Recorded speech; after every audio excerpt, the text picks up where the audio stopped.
안녕하세요, 여러분. 여러분들은 어떤 계획을 가지고 살아가고 계신가요? 삶은 속도보다는 방향이라는 말을 들어보신 적이 있으신가요? 먼저 나아갈 방향과 목표를 정한 뒤 그 다음에 나아가야 하는데 저는 방향과 목표를 잘못 정해서 삶에서 큰 실패를 겪었습니다. 무조건 성공에만 매달리는 것이 아니라 내가 무엇을 해야 하며 왜 해야 하는지 방향을 정해야 했는데 그것을 이해하지 못했어요. 참 바보 같았죠? 저는 모두가 반대하는 연애를 한 적이 있습니다. 100이면 100중 지인들이 그 사람과 만나지 말라고 말렸어요. 그런데 그때는 사람들이 제 남자친구를 잘 모르고 일부분만 보고 말한다고 생각했어요. 제가 아는 그 사람의 단점도 많지만 장점도 많아서 나쁘지 않았는데 사람들이 자꾸 그 사람을 절대 아니라고 말하니까 좀 속상했어요. 사람들이 말리면 말릴수록 남자친구의 좋은 점만 끌어올리고 언급해서 그 사람이 좋은 사람이라는 것을 어필하려고 했어요. 바보같이 다시 한번 생각해 보려는 노력을 하지 않았죠. 정말 눈이 멀었었어요. 사람들이 말리는 대로라면 그 이유는 있는 거라고 생각하지 못했죠. 남자친구는 제게 잘해주는 것과는 다르게 소문은 별로였어요. 정말 믿기 힘든 정도로 소문이 이상하게 났었죠. 그 사람은 영화 조감독이었는데요. 제가 그 사람과 연애하고 있다는 사실을 밝히자 제 지인 중에 아는 사람이 이야기를 하더라고요. 그 사람은 제 남자친구를 안다며 얘기했어요. 이런 얘기를 듣는 것은 조심스러운 일이지만 그분이 그 성 지휘자였다고 들었어요. 제가 그런 얘기를 해도 될지 모르겠지만 아는 사람 중에는 그분이 그 영화의 보조 감독이었다고 하더라고요. 그러나 좋지 않은 일들도 있었던 것 같아요. 그게 조금 치명적인 사건이었는데 내가 소중히 여기는 동생이 걱정돼서 말해주려고 하는 것 같아요. 선배, 그분이 그 영화의 성지휘자였다는 건 사실이 맞아요. 그 영화는 찍는 데에는 잘 지켰지만 이야기에 따르면 그분은 개인적인 부분에서 조심스럽지 않았다는 얘기도 있어요. 어떤 배우의 스타일과 좋지 않은 관계가 있었음을 듣고 그리고 동시에 다른 사람과도 관계를 가졌고 양쪽에서 혼란을 일으켰다는 얘기도 들었어요.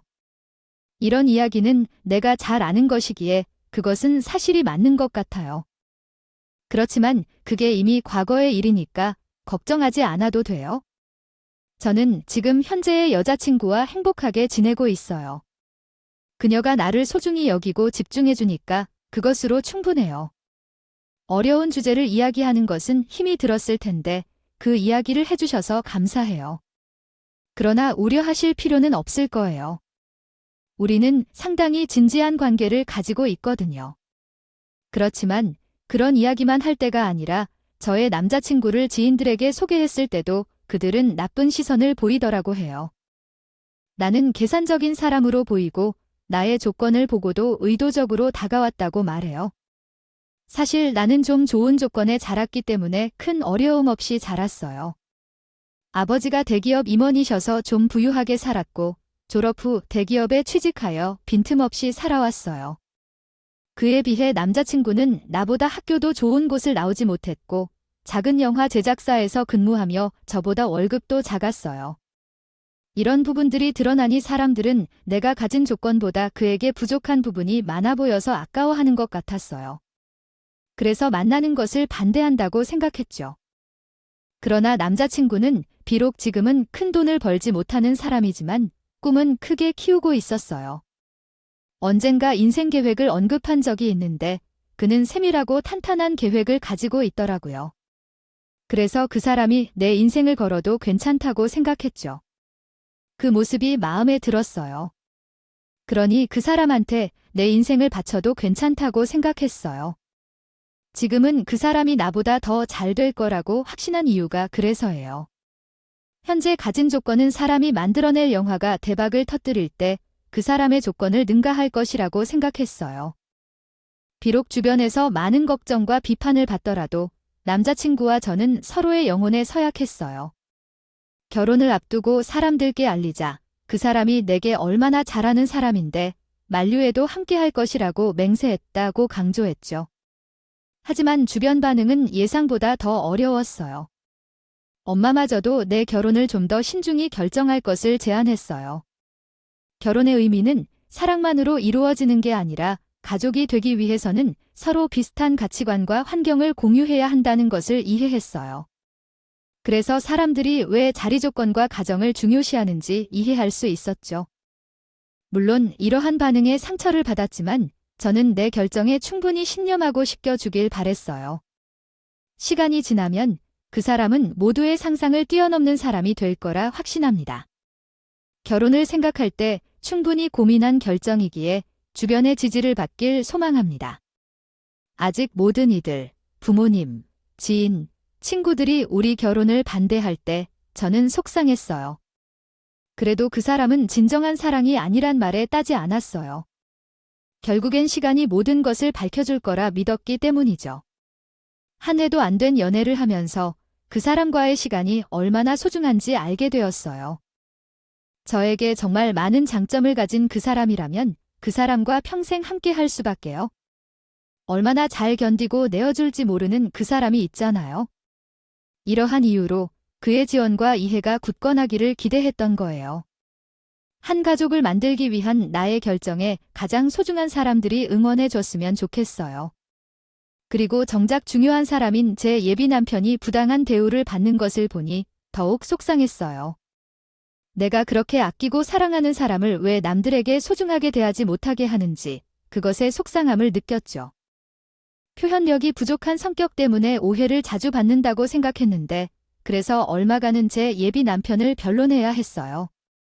그러나 어느 날부터는 그 사람과 잘 지내면 다른 사람들에게 그 사람이 좋다는 것을 보여주는 것이 가장 효과적일 것 같았어요. 그래서 결혼을 결심했어요. 결혼 준비 때는 최대한 행복한 모습만 보였고 예비 남편이 잘 대해주는 모습을 보여주려 노력했어요. 결혼 준비 과정에서 고민과 감정이 오락가락했지만 마음 놓고 털어놓지 못하는 부분도 있었습니다. 그럼에도 불구하고 우리는 결혼을 했어요. 많은 친구들이 우려했지만 우린 상당히 잘 지냈어요. SNS를 통해 우리가 잘 지내는 모습을 인상 깊게 전달했고 걱정하지 않도록 만들었어요. 남편이 저에게 잘해준다는 것을 입증하고 예비 남편을 안 좋게 생각한 사람들에게 오해했다는 말을 듣고 싶었어요. 실제로 제가 너무 행복하고 결혼 후 3개월 만에 아이를 가졌어요. 임신하자 남편은 저를 대견히 생각했고 임신도 빨리 했으니 정말로 대견하다고 생각했고 우리 아이를 예쁘고 현명하게 잘 키우자고 마음먹었어요. 제가 임신해서 기뻐하고 있었는데 갑자기 남편이 행동이 이상해졌어요. 임신 중기에 들어서자 남편은 저를 신경 쓰지 않고 짜증을 내며 행동하기 시작했어요.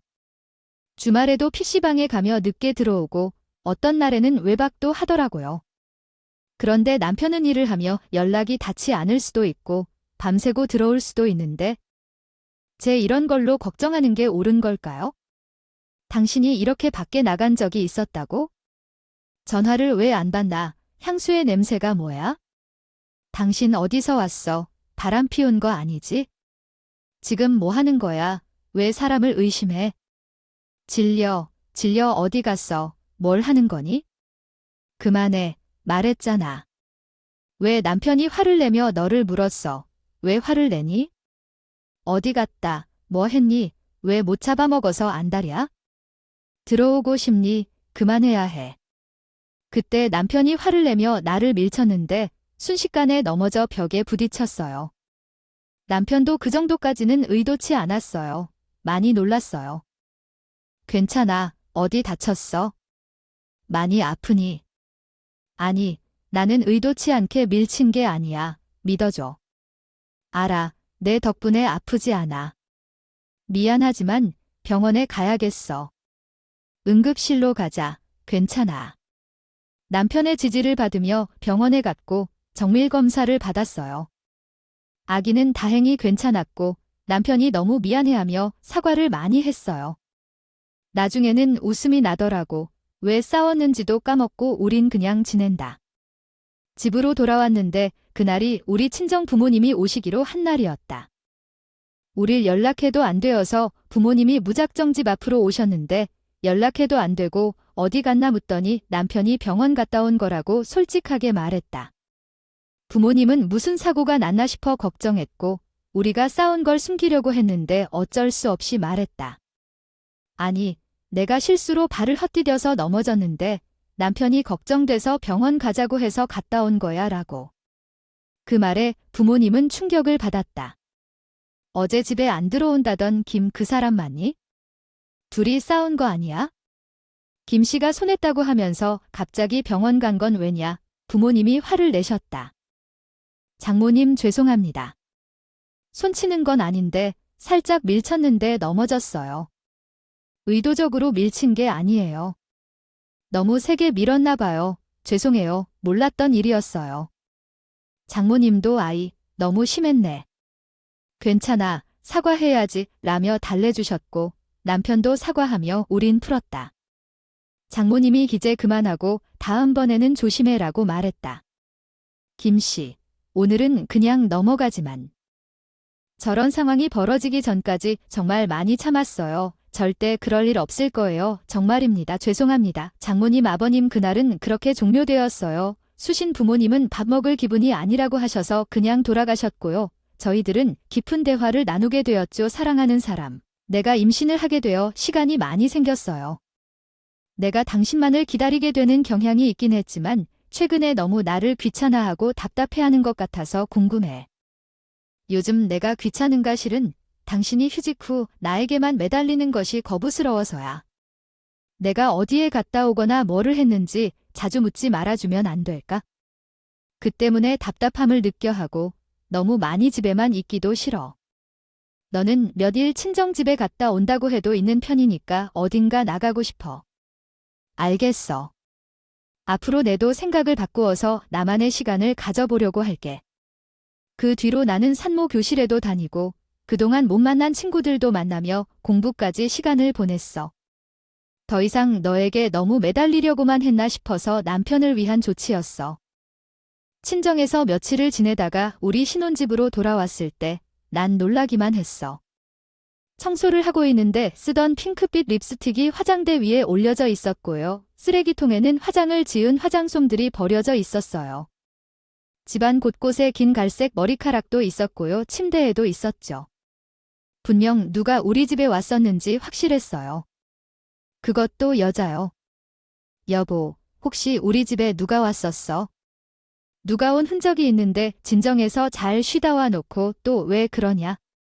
정말 노란 사람 너무 지긋지긋해 질려? 진짜 제가 뭘 잘못했나요? 집에 여자의 흔적이 있으니 누가 왔냐 물어봤고 여자가 왔다고 합리적인 의심이 드는 게 당연한 게 아닌가요? 모든 개가 성낸다더니 딱 그 짝이었어요. 듣는 여러분들도 많이 답답하시고 속 뒤집어지실 거란 거 압니다. 계속 제 말꼬리나 자꾸 늘어지고 해명은 하나도 하지 않고 제 말투에 기분 나쁘다며 대화를 피해버리죠. 남편은 그날로부터 저와 눈도 마주치지 않고 말도 안 하더라고요. 그러면서도 제 속을 긁는 건 계속됐죠. 외박도 하고 술에 취해서 늦게 들어올 때면 여자 향수 냄새가 진하게 나곤 했어요. 바람에 피는 것 같았지만 물 주는 것은 없었고 자기를 그런 식으로 보지 말라고 화를 내서 제대로 얘기를 해본 적 없이 시간만 흐르고 있었어요. 그런데 거기에 시어머님까지 가세해서 우리 집에 계속 찾아오는 거예요. 어느 날 산책을 나가 집에 돌아오니 누군가가 내 집에 있는 것을 알게 되었습니다. 어머님이 샤워를 하고 나오는 중이었습니다. 깜짝 놀라고 언제 오셨는지 어떻게 들어오셨는지 물어보았습니다. 그녀는 근처에서 볼 일이 있어서 더울 때 쉬러 왔다고 했습니다. 쉬우려고 찾아왔다가 땀을 식혀 샤워했다고 했습니다. 전화를 하지 않고 오니 깜짝 놀라셨겠죠? 비밀번호를 어떻게 아시냐고 물었더니 아들에게 물어보았다고 했습니다. 집 뒷문을 열고 들어오면 되니까 전화할 필요가 없다고 합니다. 연락을 주고 오는 게 좋겠다고 말씀드렸습니다. 어머니는 며느리가 잘 치우고 산다고 칭찬해 주었습니다. 하지만 놀랍다고 했습니다. 마지막으로 밤늦게까지 머무는 것에 대해 어머니에게 이야기했습니다. 밤이 너무 늦었어요. 우리 집을 지금 출발해도 엄마네 집까지 1시간에 걸릴 텐데 어서 출발해야 될 거 아니에요? 우리 아들 보러 가려고 했는데 퇴근이 늦네요. 우리 아들 고생하는 것 좀 봐. 자식 키워보겠다고 열일하는 거 좀 봐. 씩씩하다. 난 너 걱정하지 마. 너는 너 할 일 하라 했지만 그래도 가장 얼굴은 봐야지. 남편이 10시에도 11시에도 들어오지 않았어요. 물론 전화도 안 받았어요. 그래서 12시까지 집에 들어왔는데 무슨 일인지 술이 퍽 끓였대요. 비틀거리며 혀가 꼬였어요. 우리 아들 회식했네. 돈 버는 게 쉽지 않지? 불쌍한 우리 아들 많이 힘들었겠지? 아, 엄마, 아직 안 가네. 밤이 늦은데 안 가면 어떡해. 집에 혼자 가야 하나 봐. 얼굴은 봐야 했는데 안 갔어. 왜 이렇게 늦게 왔어? 전화도 안 받고. 아니, 엄마 가야겠네. 얼른 씻고 쉬어야 해, 아이. 어디론 가, 이렇게 늦은 시간에.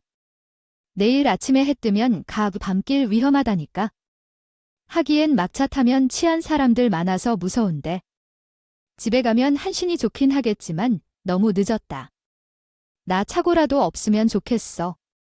그럼 그렇게 하세요. 밤이 엄청 깊었네. 오늘은 작은 방에서 주무세요. 내일 아침에 일찍 여행을 시작하자. 어머니는 내가 자려고 하니 매우 기뻐하셨다. 작은 방에 이불을 펴주고 주무세요 하고 말씀하셨다. 남편이 씻고 나온 후에 내가 상의 없이 집 비밀번호를 어머님에게 알려주면 어떡해? 라고 물으면서 남편에게 말했다. 어머님이 내게 전화도 없이 집에 들어와서 샤워하고 계셨다. 내가 얼마나 놀랐을지 알아. 어떡하지? 어머님이 너무 피곤하다며 쉬러 오신다는데 어머님이 오시면 대접을 해줘야겠지? 이 배달 음식 무엇이냐 하고 연락하고 약속을 잡으러 온다면 나도 대접을 해주면 되겠지. 그리고 내가 시킨 줄 알았는데 어머님이 시킨 거야. 내일 어머님이 가시면 도어락 번호를 바꿀 거야.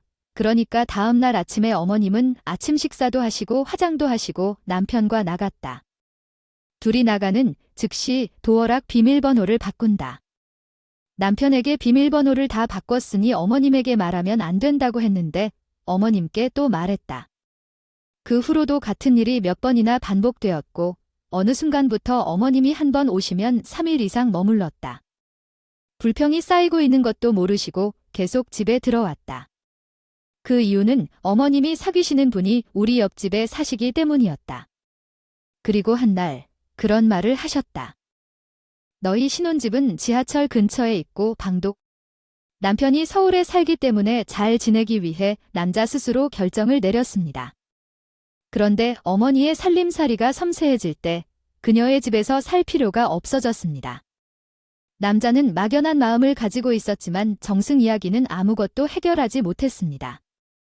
결국 그녀는 시어머니와 갈등을 시작했지만 결국 그녀는 완전히 무력해졌고 어떻게 해야 할지 막막해졌습니다. 결국 그녀는 남편에게 도움을 요청했지만 시어머니의 엄격함과 비밀스러운 압박으로부터 벗어나기 위한 고민이 오늘도 이어졌습니다. 가장 친족인 시어머니도 내 마음대로 집에 자주 들르는 일이 생기거늘 마침내 며느리한테 집안일까지 시키게 된 것이다. 그러나 내게 이러한 일을 시키는 것은 성십기로서 혼돈스러웠다. 그 일로 남편과 싸움도 많이 했고 임신 중에 큰 스트레스를 받았다. 언제나 존경했던 시어머니를 이렇게 다루며 내가 용기를 잃었다. 어디까지나 가정 내 문제였기에 그리고 자신이 잘못한 일도 내가 벌써 말하였다. 지난 임신으로 상당히 힘들었으며 아이를 가지는 어머니 역할에 대해 많이 가름아졌다처럼 느꼈다. 이 행동들로 얼마나 스트레스를 받았는지 당장 하신 나 같아도 말도 매운하고 집안일을 시키지 않았어요. 당신 이 어렵점만 지니고 있었다면 조금 더 객바르게 대하는 건 어렵지 않다는 단다. 이런 버팀에 잘 완숙된 임신과 하늘나라 내 사생식단은 읽어 들어가는 일이 생각보다 덜 되어 버렸다. 다시 시작하는 건 어떨려나? 알려주고 싶었어요. 처음에는 라미안 볶음밥에서 시작되었지만 나중에는 하해 요리를 시키게 되었어요. 네, 잡채가 먹고 싶은데 잡채는 집에서 만들어 먹어야 제 맛이죠. 재료가 좋아야 해요. 잡채 한번 만들어봐요. 오늘 밤에 먹게 해주세요, 어머니. 저 못해요. 그리고 오늘도 여기서만 지내고 가려고 해요. 제발 그만 좀 가세요. 제 어머님과 함께 있는 게 불편해요. 어머나, 세상에, 너는 가정교육을 어떻게 받았니? 시어머니가 오면 예쁜 식사를 차리지 못하면서 내쫓겠다고 하겠지? 결혼할 때 요리도 배우지 못했어. 내 부모님은 널 어떻게 키웠길래 그런 말을 하니? 참치 하나도 못해, 못하면 배우고 하면 된다고. 못하면 내가 해주지. 뭐, 그런 것 같아. 그리고 동안 여기서 살 거니까 그런 줄 알아. 나네를 내쫓으려는 거지? 엄마를 불러. 내가 모르면서 오세요 하면 난 여기서 차이 먹고 잘 살 거야. 어떻게 해든 말이 통하지 않았어요.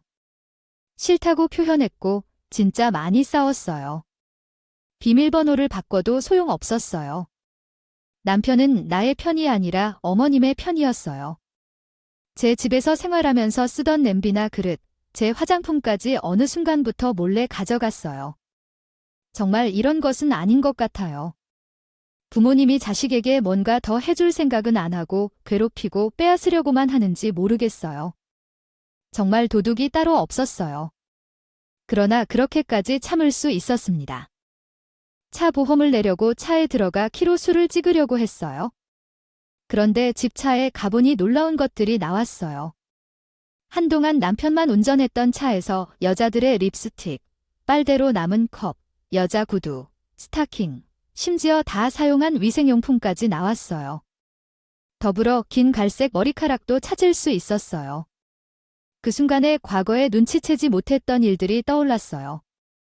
남편이 제 눈을 속였던 거라는 생각에 분함이 덮쳤어요. 임신했을 때 미워한 사람의 얼굴이 나온다는 속설이 있죠. 그래서 저는 노력했지만 이런 상황에는 참을 수 없었어요. 어떤 특단의 조치를 취해야 할 것 같았어요. 그날 밤은 더 이상 버틸 수가 없었어요. 나는 먼저 잠들고 그들은 몰래 대화를 나눴어요. 사실인데 창모랑 대출을 했어. 그런데 주소와 전화번호를 다 내 정보로 했어. 진짜야. 왜 대출을? 장모니 술을 마시면 어쩌려고. 인감증명서와 신분증까지 있더라고. 어머나, 엄마에게 말해야겠다. 왜 이렇게 잘못된 일을 했지? 그럼 말해. 어떡하지 못해서 많은 돈을 내야 할 것 같기도 해. 장모도 돈을 안 주나 봐. 결혼하면 사위를 이끌어주는 게 어떻게 된 거야? 용돈을 주지도 못하고 투자하라고 돈을 줬겠거니 이내 결혼할 때는 아무것도 없이 왔는데 왜 그런지 알 것 같아요. 가정사는 아내가 다 챙겨줬거든요. 그런데 만약에 그녀가 나와 이혼을 한다면 우리 회사는 아버지가 투자해 주셔서 겨우 돌아가고 있다고요. 대답할 수단이 없겠죠? 그리고 이런 문제가 사위에게 있다고 해도 그들 스스로 어떻게 할 건가요?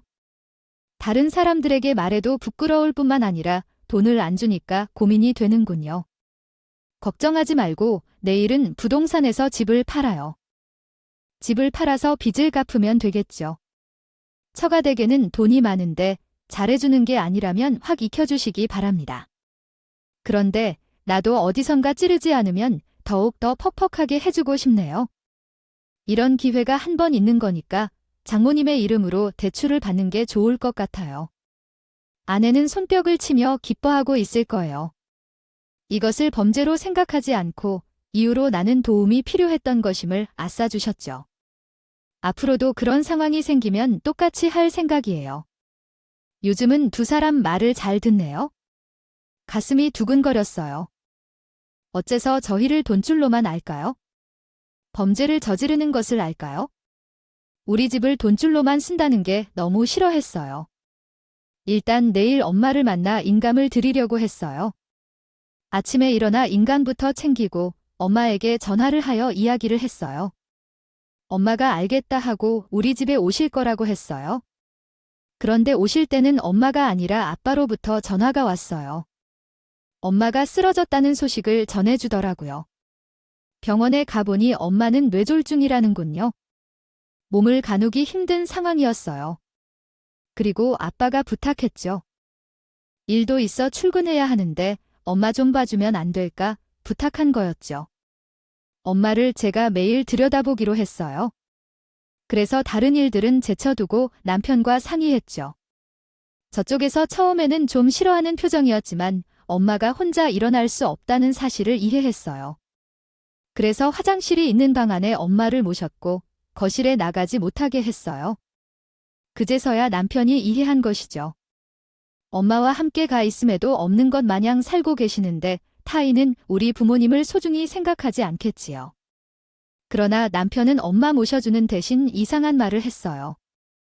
장모님 오셔서 편하게 살아보세요. 행복해 보이시네요. 그래서 난감했지만 장모님을 모시는 대가로 하게 되었어요. 저도 수고를 조금이라도 주면 좋겠어요. 엄마는 제가 모시는데 무슨 수고를 하나요? 저가 밥하고 청소하고 씻기고 하는데 당신은 뭐 하시는 건가요? 인사도 안 하면서 무슨 차이가 있는 건가요? 다른 사람들에게 물어보세요. 어머니가 아프다고 간호를 해준다고 하면 사람들이 무슨 생각을 하겠죠? 왜 외동안에 이렇게 잘하냐고 물으면 우리 집에서 돈을 받아야 하니까요. 인내해 주세요. 돈이 어딨는지 잘 모르겠어요. 당신은 우리 엄마께 하는 일이 없는데 왜 돈을 받으려는 건가요? 우리 엄마 집을 왜 싫어하시는데 그럼 대신 저만 부르라고 할게요. 어머님은 어째서 아프지 않으세요? 어머님은 요양을 받으러 오셨어요. 혼자 움직이지 못해요. 그러니까 아프지도 않은 어머님은 왜 우리 집에 오신 건가요?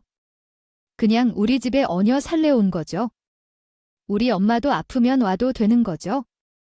한번 참고 보세요. 아버지가 오셔도 민망하지 않을 정도로 참 잘해주셨으면 좋겠습니다. 게다가 이 작품의 저자인 시어머니는 애인까지 집으로 불러내어 연애를 즐기더라. 정말 이상한 상황이지 않겠니? 내가 정상적으로 살고 있는 것 같아야지. 어머니와 함께 사는 집에 애인을 부르는 것은 조금 이상하지 않니? 우리 어머님이 누워 계신 채 내 입장에서 애인을 불러오는 것은 조금. 내가 만약 어머니의 집으로 체벌을 받게 되면 어떡하지? 어머니와 함께 살기 힘들어. 아이고, 어떡하지? 내 방은 없어졌는데 돈도 없어서 나가지 못하고 있어. 방을 내놓은 돈 중 일부는 내 아들의 사업 자금으로 썼고 나머지 돈은 결혼할 때를 위해 애인에게 맡겨두었어. 나는 이곳에서 살아도 될까? 아니면 내가 5,000원 정도만 주면 나가줄 테니까. 아, 뭘 말씀하시는 거죠? 왜 늘 상의 없이 내고 싶어 하시는 건지. 그래, 내가 나가줄 테니 5,000원만 주세요. 그러면 나가겠다.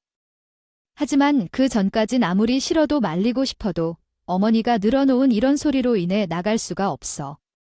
어머니는 나를 마치 누가 부르듯이 했다. 아무리 소리 지른다고 해도 어머니는 귓가에도 듣지 않았고 아버지까지도. 나는 정말 이런 상황에서 벗어날 방법을 찾지 못했어. 어머님은 나를 가볍게 본다는 걸 모를 거야? 내가 어떤 말을 하든 어떤 소리를 지르더라도 어머니는 귀로만 들었어. 혹시여 더 심하게 느꼈던 것은 마저. 그리고 어리고 감정에 쉽게 휩쓸렸던 나는 그냥 5,000원을 어머니에게 주었다. 돈을 줬어요. 그 돈이 쉬운 돈인 줄 아세요? 퇴직금의 일부를 미리 받아서 나머지 돈은 대출을 받아왔어요. 제게도 어려운 돈이었어요. 하지만 그 돈으로 방을 말아버리지 않고 뭘 했는지 아세요? 성형수술을 받고 왔어요. 얼굴을 완전히 고쳤고 그 나이에 가슴 수술까지 했어요.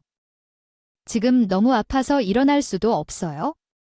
아이고, 아파서 견딜 수가 없어요. 죽겠어요. 엄마가 정말 아파서 안 돼요? 약은 어디 있나요? 약은 이미 먹었는데 약을 먹으려면 밥을 먹어야 해요. 밥을 어떻게 해 먹어요? 호박죽을 먹으면 붓기도 금방 빠진다는데 해줄 사람도 없고. 아이고, 그런 거군요. 죽게 되겠어요. 당신 시어머니가 이렇게 아프는데 뒷짐지고 보고만 있을 거예요. 엄마가 약을 못 먹고 있잖아요. 부모는 부모일 뿐이에요. 우리 엄마가 이렇게 아파하는데 어떻게 거들떠주지 않을 수 있나요? 어머니가 약도 못 먹고 있는데 당신 부모만 부모일 뿐이네요. 그럴 때 성형수술까지 시키고 온 시어머니를 내가 왜 간호해야 해요? 그걸 나중에 얘기하고 먼저 엄마가 부었으니까 약부터 먹어야 해요. 호박죽을 먹었어요. 뭐 호박죽이요? 호박죽이 말하면 즉시 나오는 줄 알아요. 다 그렇게 어머님이 걱정되면 당신이 아들이니까 해야 하겠네요. 무슨 어머님이 암수술을 받았다고 했어요? 저분한테 잘 보이려고 외모를 손본 게 아니에요. 그 돈은 방 구하라고 준 돈이라서 절대 어머니 돌볼 생각 없어요. 그러던데 그때 정말로 스트레스를 많이 받았고 소리를 지르는 바람에 몸에서 갑자기 뭔가 끊기는 듯한 느낌이 들었어요. 갑자기 다리에 뜨거운 물이 흐르는 것 같았는데 그때서야 양수가 흘러나온 걸 알았죠. 지금 응급 상황이라는 거죠. 여보, 어떻게 해야 해? 양수가 흘러나온 것 같아. 지금 병원 가야 해. 어서 가자. 차 키 가져와. 너도 쇼하냐? 나 호박죽 끓이기 싫어서 쇼하는 거지? 아, 정말 대단하다. 대단해. 병원 가야 할 텐데 호박죽은 끓일게. 그럼 같이 가줄게. 뭐, 내가 지금 쇼하고 있는 건데 물 흐르는 건 안 보여? 호박죽 끓일 컨디션도 아니고. 지금 당장 병원 가서 아이를 낳아야 해. 그럼 당신은 여기서 호박죽이나 끓여. 나는 병원 가서 아이를 낳아야 해. 이게 지금 저를 어떻게 보는 거야? 내가 그렇게 무섭게 보이나 봐. 호박죽을 끓이라고 했잖아. 가긴 어디가? 핫 보양식을 만들어도 모자랄 문제에 우리 엄마 불 빨리 식혀야 해. 호박죽 살포로. 너희 아픈 엄마 돌봐주고 살고 있는데 이것도 안 해. 창모가 아프다고 말해요. 세희가 어디 있는지. 내 아들이 너무 잘하고 있는데 왜 내가 그렇게 평가하지 않아? 양수가 터졌어. 나는 임신한 지연 얼마 되지 않은데 친정엄마가 뇌졸중으로 떨어지셔서 그리고 나면 양수가 터져서 남편은 성형수술한 자신의 엄마에게 호박죽을 요구하는 거야. 그 모습이 너무 당황스러워서 눈물이 나오더라고. 이 무지한 사람들을 어떻게 정신을 차리게 할 수 있을까? 어디서부터 시작해야 하는 거야? 정말 답답하다. 가만히 있던 중 남편이 나를 부엌으로 밀었어.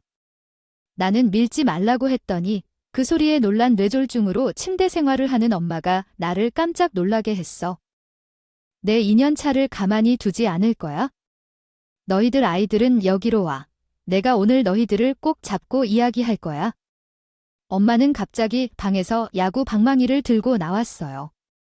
남편과 장모는 놀란 뒤로 물러났어. 왜냐면 사실 나의 엄마는 나를 지키려고 마비장의 증상을 연기하고 있었거든. 뇌졸중이라고만 알았던 이 엄마가 갑자기 일어나서 방에 놓여있던 야구 방망이를 가지고 와서 휘둘렀을 때 얼마나 놀랐을까? 아니, 어떻게 일어섰어요? 신기하게 일어날 수 있으세요? 총무 아주머니, 어떻게 걷는 거예요? 괜찮으세요? 오늘부터 괜찮으세요? 모든 것을 다 들었는지 내가 정상적일 줄은 몰랐지? 실은 나누어 둘 중 아니야. 나 다 연기한 거야. 내 연놈들이 우리 딸을 괴롭힐 때 도와주려고 내가 쇼한 거라고. 그게 바로 오늘인데. 내 연놈들은 내가 가만히 두나 봐요. 그리고 너는 나쁜 짓 하는 거 내가 싹 다 알아. 내가 여기 있으면서 증거 다 모았다고 각오해야 해. 엄마는 두 모자에게 의로 덮였고 수건을 가져와 제 몸을 닦아주시고 바로 병원으로 운전해서 가주셨어요. 그리고 아빠도 온 게 아니라 바로 입원했고요. 아빠와 엄마의 보살핌 속에서 나는 그날 예쁜 아기를 낳았어.